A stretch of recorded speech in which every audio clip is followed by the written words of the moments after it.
खबर देंगे आपको। फैसलाबाद में मियां बीवी ने ट्रेन के नीचे आकर खुदकुशी कर ली। खुदकुशी का वाकया चकझुमरा रोड भाईवाला फाटक के नवाह में पेश आया। खुदकुशी करने वाला जोड़ा अदील टाउन का रिहायशी है। खुदकुशी करने वाले जोड़े की 2.5 माह कबल शादी हुई थी। मुतवफ़ी मोहम्मद साजिद और अहलिया की लाशें पोस्टमार्टम के लिए अस्पताल मुंतकिल कर दी गई हैं। खबर देंगे आपको। फैसलाबाद में मियां बीवी ने ट्रेन के नीचे आकर खुदकुशी कर ली। खुदकुशी का वाकया चकझुमरा रोड भाईवाला फाटक के नवाह में पेश आया। खुदकुशी करने वाला जोड़ा अदील टाउन का रिहायशी है।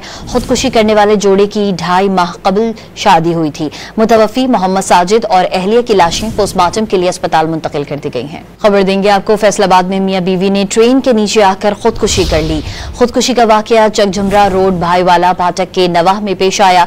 खुदकुशी करने वाला जोड़ा अदील टाउन का रिहायशी है। खुदकुशी करने वाले जोड़े की 2.5 माह कबल शादी हुई थी। मुतवफ़ी मोहम्मद साजिद और अहलिया की लाशें पोस्टमार्टम के लिए अस्पताल मुंतकिल कर दी गई हैं।